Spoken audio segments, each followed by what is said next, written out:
We don't want to know you. I was going to say they've actually since posting these out. Apparently, claimed it was a friend of theirs running their yeah. I'm not being funny. Are these guys fucking 10 years old? Apparently, they in their Nick Bassett, which I'm guessing he's one of the members. I don't really want to say. I think he's the sole member. Yeah.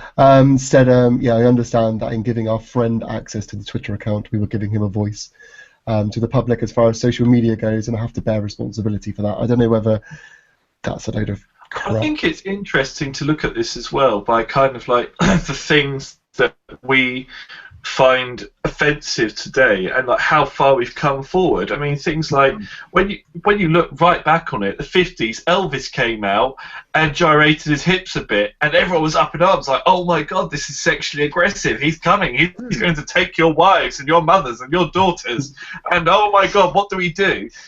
And that nowadays is seen as very tame, but it's almost like, but if you had somebody who was transgender back in that time, there was not the understanding of it, whereas now we've got to a point where we've got that understanding, and it's kind of like, hey, it doesn't matter, we're all human at the end of the day. At the end of the day, we all have the same skeleton underneath, whatever skin we have, it doesn't matter at all. And this guy, whoever it is, whether it was him or his friend, which personally I think sounds a little bit far-fetched, kind of 10-year-old, like, oh, did you kick the ball into Mr. and Mrs. Jefferson's garden? No, it was him. What did it? It's that idea, and I think it's kind of it's discredited that. And when you've got certain publications, such as a newspaper that I will not name, that very famously said the sinister cult of emo is killing your children, when you've got people who, in fairness though, I'm not going to say who it is.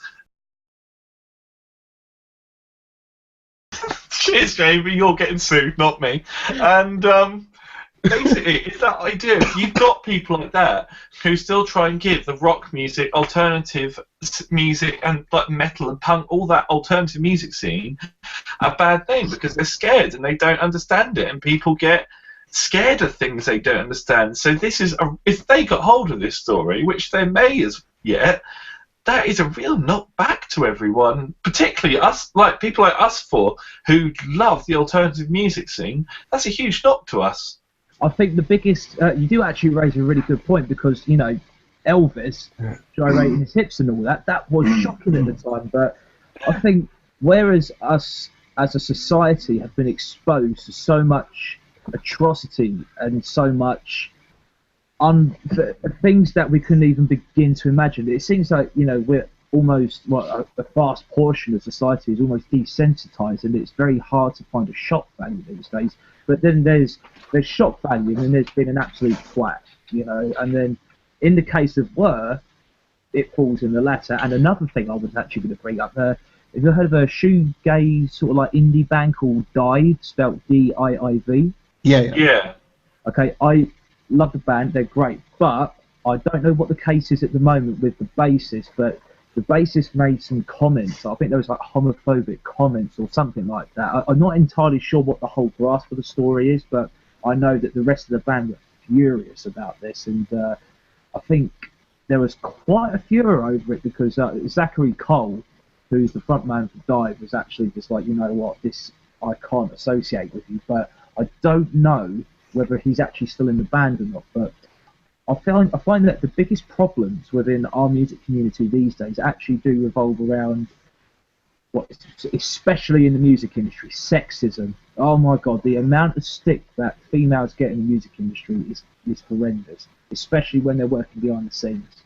Secondly, it's all to do with sexuality, whether you're straight, bi, homosexual, it doesn't matter. That seems to be another problem. And thirdly, racism. Those are like the three main problems that I find that are lying within the music industry, that a lot of people just don't have they don't seem to have grasped the concept of stop acting and thinking like you do have problems with that though from all angles. Like, as much as those three are very valid points, you get almost the same problems on the side. Like Nicki Minaj doesn't win the award for best song with Anaconda, and Taylor Swift does. Anaconda is essentially like 6 lines over a sample of a 90s tune.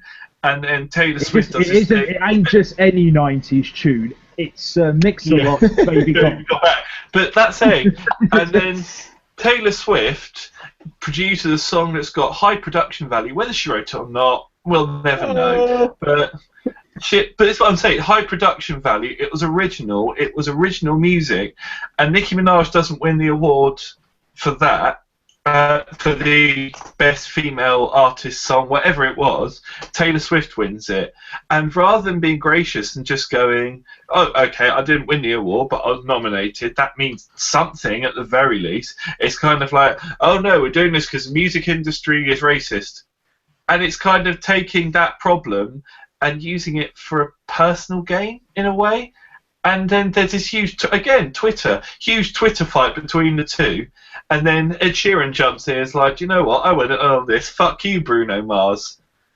And you've got those two going for each other, which is the same. It is the same, 2 different races. But the difference was, I think, that whereas the Twitter and Nicki Minaj thing got nasty, I think Ed Sheeran and Bruno Mars kind of realised that how ridiculous it could look. And there is those problems, but there's so many problems, and then there's the right way of dealing with it, the wrong way of dealing with it. What is the correct way to deal with these things? Should Nicki Minaj have got that award based on those things? Should she not? Is it racist that Taylor Swift won that award over Nicki Minaj? But when you compare the two, which really is the better product? This also brings in another interesting question. Now, are the problems like, say, for example, whether it's sexism and misogyny, whether it's homophobia, which all definitely exist. Absolutely, in society it's prevalent without a doubt. Now, are those the problems, or is social media? I think with social media, the problem is that generally the people who are the most extreme have the loudest voice and represent. Like, you get people like what they're called the social justice warrior community, and there's a difference. This is what I'm saying. I just love that term. There's a difference between the majority of them who have an issue or issues that they want to attack and they want to educate people on and make the world a better place. But sadly, those few people who are kind of like, I'm offended by everything. Everything is offensive, and the very fact that you're existing is offensive, and I don't like what you say, so change it. And it's kind of like the idea of those people have the loudest voices, and so we kind of write off all the social justice guys as being like that a lot of the time, and yet 99% of them are just everyday people, like but all of us here with an issue. That is exactly what scares me, that everyday people, and Chris can attest to this, and I know there's going to be a smile coming from his face in a moment, but a couple of years ago, or was it a year and a half, 2 years ago, I got attacked by a whole army of One Direction fans over there. That happened. This is regarding the One Direction mega fans, and basically it was like a satirical and comical stance on One Direction mega fans, but there was a serious underlying theme of just calm down, basically, because these people are people like you. And it's like Beatlemania, wasn't it? Exactly, man. And the repercussions I've got from that. Well, my best friend Robin had to retire from Twitter. Now he's an antagonist. He's like the king antagonist. He does it in such a classy, Basil Fawlty sort of way. So not like Jamie, who's just full on, kind of like, well, as we saw at the beginning, I've done all of your... These One Direction fans got it. They threatened him so much and said some of the most nastiest things I have ever seen in my life. So I guess the big question is, should we still listen to One Direction because their fans are mentalists? Just wear a bulletproof. Chris, that's the big question here. Chris, seriously, man, before there is another big fuck-off war over this, some of their fans, a minority, are like that. A majority are everyday, lovely people. Can we just make that very clear? Because I don't have time for this shit. Most One Direction fans are fine. Jay, shut the fuck up. Anyway, right. we're going to have to sum this up. So, obviously, the subject was, should bands' personal actions stop you listening to their music? So, quick summary from each person just to sum this up. So, James, what do you think? Should people, should it matter? Nice and easily, if you can. Oh man, I think it does matter, but at the same time, you could go back and look at like Slayer, Marilyn Manson, controversial as hell. But even if you are offended by some of what they say, sometimes you do go back to it. And some people could say the same for Lost Prophets. If you cut that twat of a frontman out, there's the music. So it's all a matter of a basic opinion at the end of the day. But it is a very taboo subject, which does require a lot of more insightful thinking and. Yeah. Okay, Mitch. I think, again, it's a personal choice thing. I've always been very much the idea that there should be freedom of speech for all people. Everybody should be able to keep their views. But when it gets to random attacks and that, when does freedom of speech just become hate speech and become quite vile? Personally, for me, I don't think I could support a band, no matter how much I like them, after this sort of thing. I can't speak for everybody. I'd never say that I could. But personally, if I was a fan of the band, which I didn't really know much about them before, I don't think I could have continued to support that. I could have happily said, well, their music was great, and acknowledged the music's great, but I don't think I could support it personally. Okay, and Jamie? So if you're the kind of person that can look at a painting or listen to a song and listen to that on its own and not think about any of the people who have created it or have been behind it, that's fine.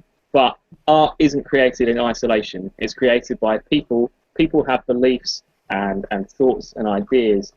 And increasingly, that isolation doesn't exist anymore. So those people are on a world stage. They're on social media. They're on Twitter. And as I said, Twitter, the internet's got a very long memory. So realistically, it's inescapable. You cannot have art without an artist, and you cannot have that artist without seeing or hearing what they believe. So, yeah. Totally. May I also add, do not support anyone or any artist that promotes racism, sexism, or any other negative sort of like stance. Because personally, you're a bit of a twat if you're any of those. Yeah, I mean the thing is, like, the music is its own entity. I mean, the music itself hasn't done anything bad. It's just people that are obviously creating that music. So I guess you've got to judge it yourself on whether what that band member also has personally done and whether you personally think that you can listen to that. That said, though, James, one very brief point to make, because I've got the pipe out, so I can. Okay. I've got the pipe out, my gesturing pipe. I must say that. You say, I said, you can't. I'm going to bring this out when I'm making a point. You can't support bands who are sexist and that sort of thing. Aren't you a Dr. Dre fan? What, me? No, James. James. Wu-Tang Clan, Dr. Dre. Have you listened to the Chronic album? Have I listened to it? I know you have. It was a rhetorical question. I know it's a rhetorical question, but that is a topical subject for another time. But on that bombshell, I'll put you over to our chief, Chris Hines. Right, Jeremy Clarkson. So that was the thing. What do you guys think? Let us know in the comments below. Do you think, can you personally listen to albums if you don't agree with what the band members have done? Do you take the music purely for the music and ignore the actual band members' personal lives themselves? Let us know in the comments. Make sure to like, subscribe, and we'll be back soon with another podcast. So thanks very much for watching. Woo! Bye-bye. Bye. Long live the Black